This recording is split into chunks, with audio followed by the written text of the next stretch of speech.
Toy fans, Aaron here. Today we're going to take a look at the removable helmet Darth Vader.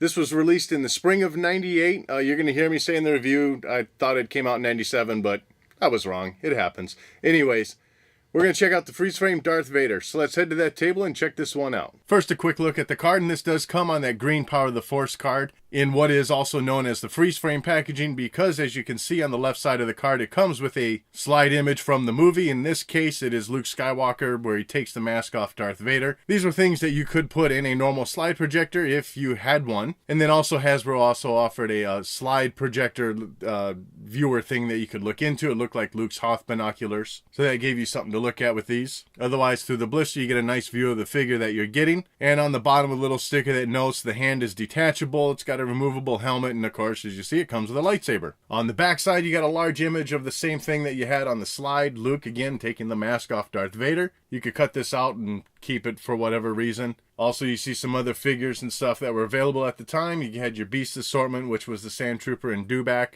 Jabba, Han Solo, and of course you see the other various figures that were available. He had an advertisement for a mail-away offer where you take the proof of purchase, send it in with your 3x5 card and check or money order, and you get the freeze frame folder to keep 12 of these slides in. Looking now at the figure out of the packaging, first with the helmet on, because why not? Now, as I've already mentioned, this is the Power of the Force 2 line, so this figure came out in '97, I think. And the figures were still a bit bulky at the time. Of course, when they first came out in '95, they were all definitely on steroids, so we're getting a little bit of a slimmed down version here, thankfully. He still has a ways to go, though. But nevertheless, still a good-looking figure. Going in on the head sculpt, you got a great sculpt for the helmet area. Even though that helmet is removable, it still fits nicely on the head. Got a nice snap to it, holding it on, so it's not going to, like, flop off if you're moving the figure around and stuff. A little bit of silver paint detailing on the front of that mask at the nose area and the two little silver dots at the chin area. And then with that helmet removed, you get a great look at Anakin Skywalker. Eyebrows included here. Paint job's looking really good on the face. Of course, you got the scars kind of molded in there on the top of the head, stretching around to the back and through the cheek area.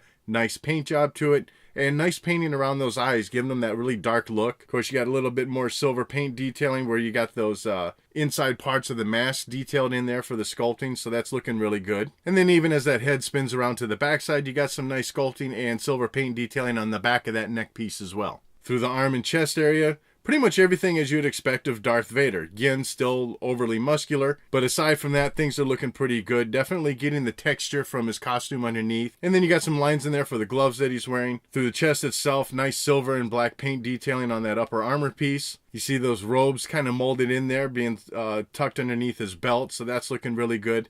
And his little chest box there with a little bit of red and blue painting, some silver painting as well for the bulk of it, really. And for the most part, that paint application's looking pretty good. Through the belt area, you got some silver and green on each side of his belt, and then some silver in there for the belt buckle. And for the leg area, that inner cape has a nice molding to it that comes out around the backside of his pants. And then for the rest of the legs, of course, that uniform detailing of the pleating of the pants and stuff is definitely in there. And then, of course, through his boot area and those outer shin guard pieces and stuff have a good sculpting to it. Aside from that removable helmet, of course, one of the big features to this figure is the fact that this hand is removable. His right hand that he lost in Return of the Jedi, it's definitely in there pretty tight, but you just give it a pull out.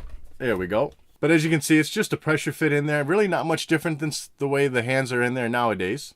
No added detailing or anything in there. And, you know, I think there was a Darth Vader release maybe around the Legacy Collection line. Maybe. I'm probably going to be wrong. But it had, you know, like little wires and stuff showing. So we definitely had more in a later release. I just don't recall specifically what card that was from, what time frame. And also, if you chose to do so for whatever reason, this outside cape was removable, giving you a little bit more look at the backside of the figure. And as far as articulation goes, the head does spin side to side. A little bit tight on mine, but it does move. And for the arm area, both arms do go up. And then, of course, since this right hand is removable, you're able to get some spinning out of it. So that, I think, was the first figure in the line then that would have some added articulation in there like that. At the waist area, you do get side-to-side movement all the way around. And then for the legs, you get both legs that can come forward.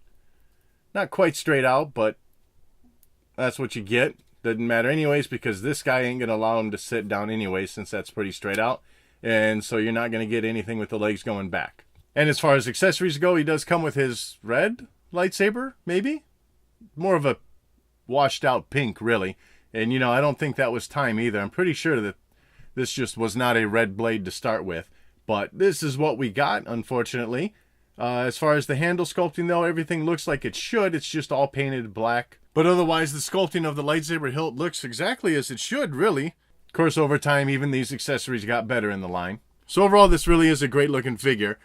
Yes, unfortunately, the muscles are a little bit too much still, but it's got a great paint job to it. I like the sculpting in the head. And even today, if this figure was released, you know, minus the excessive muscles in it, I think we'd all be pretty excited to receive this still. And so that wraps up this look at the removable helmet Darth Vader on the Power of the Force 2 card. I'd love to know what your thoughts are on this figure in the comment section below. And as always, thanks for watching.